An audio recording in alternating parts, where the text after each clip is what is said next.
Howard Stern's new book, Howard Comes Again, just got released today. I have skimmed through it.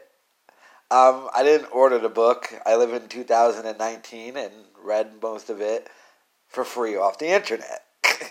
Thank God. Howard achieved something with this book I did not think was possible. This book is worse than Cumia's book. Whoa. First and foremost, 90% of this book is just transcripts from his show.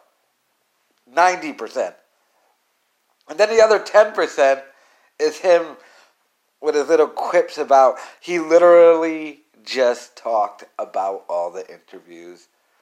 Lena Dunham, Ed Sheeran, Mike Tyson, Jerry Seinfeld. This asshole really thinks people cared about those dumb interviews and that he's this amazing interviewer. That's truly what he wants his legacy to be. So now all the speculation is done and the results are in. He never talked about Stuttering John. He never talked about Artie. And his big reveal was he didn't want anyone to know he went to a doctor's appointment. The most interesting stuff that came out of this book aren't in the book. It was him doing his little press run for the book. That's the only Artie mention you got out of any of this. And that big secret, remember that Stuttering John was pontificating about? And that I think Stuttering John said he thought the secret, Howard was going to reveal that Robin once again wasn't in the studio or he pre-taped his interviews or something. It turned out it was just that whole doctor's appointment thing when he had the quote-unquote cancer scare. This book is trash. Wendy Williams was 100% correct about this book.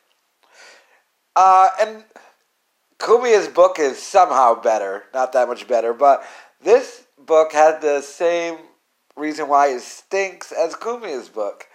The laziness into it. They literally just use transcripts from the interviews in this book. I'm not joking with you.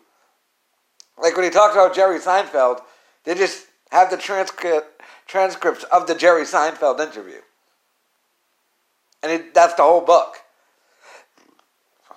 This book stinks. Do not buy this book. It is a waste. I mean, if you're a fan and you just want to have it, like on your bookshelf or something, I guess. Like that great Seinfeld bit. Why do people hang on to books? They put them on their shelves like they're trophies. But yeah, this book is trash. At least you can say he outsold Cumia in its first day of pre-orders. But honestly, like, given a choice, you'd much rather read the Cumia one. I mean, the Cumia one's at least interesting because if you read through the Cumia one, you're like, oh, he got that wrong. Like, Cumia's book is just wrong, and you can just tell he misremembered shit that happened. But yeah, terrible read. So I wouldn't pick it up if I was you.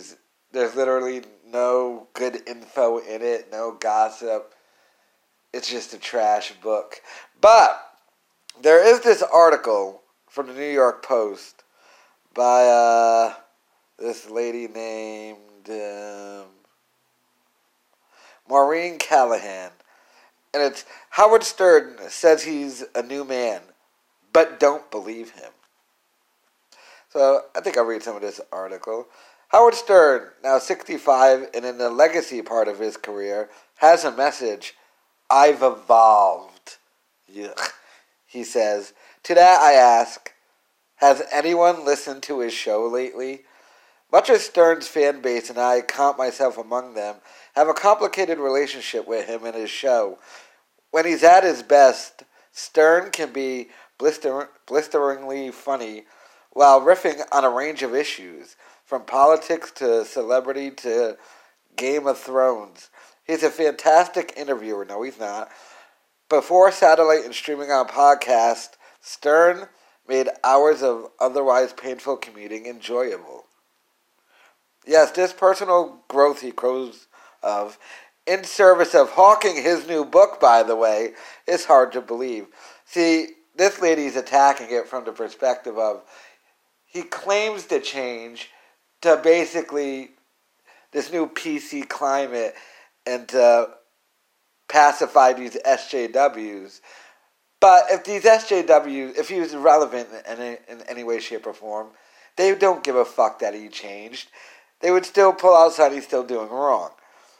Sure, he's gotten rid of strippers and porn stars and butt bongo fiesta, but nearly 40 years on, Stern relies, possibly more than ever, on problematic comedic crutches. Most notably, a group of physically challenged and or mentally impaired adults he calls the Whack Pack.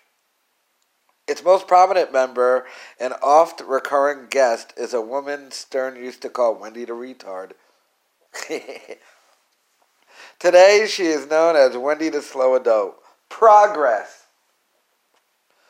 I think this lady is going with the angle of, if you're not, you claim to be evolved, but like you still have, like on the Whack Pack and stuff, so just be Howard, not this amalgam between evolved and not.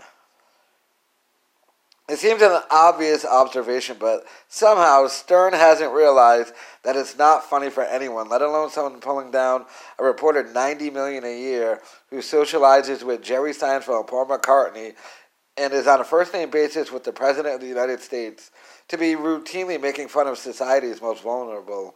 These are sad people. Why does Stern still do it? Is it laziness, habit, outright contempt? And Stern, so sensitive about his own physical shortcomings, has never stopped subjecting his staff to on-air shaming over everything, from the size of their teeth, to their weight, to their diets, or their finances, or the state of their marriages, while his own second marriage, to a model 20 years his junior, is always off limits for Stern. His longtime producer, Gary Delabonte, is known to most of his fans as Horse... It's fun seeing it printed out. Horse-toothed jackass. Ritual humiliation is part of the job description on The Howard Stern Show. Most troubling is Stern's decades-long treatment of Robin Quivers. As his so-called sidekick, Quivers has been the show's ostensible voice of reason and its lone female voice. Stern calls her his rock. Her daily news segment is a fan favorite. Yet Stern, who has vilified much of the Me Too monsters as Harvey Weinstein and Les Moonves, almost always introduces Quivers' segment with crude songs sung by fans about her breast size or their masturbatory fantasies about her or the graphic ways they'd like to be sexually degrade her. This is a woman who survived childhood molestation by her father. It began when she was 11 years old. She has written about it and spoken of it on the show. Quivers has called it a nuclear explosion in my life, yet Stern still uses her childhood trauma as a punchline often. Maybe you should stop doing that.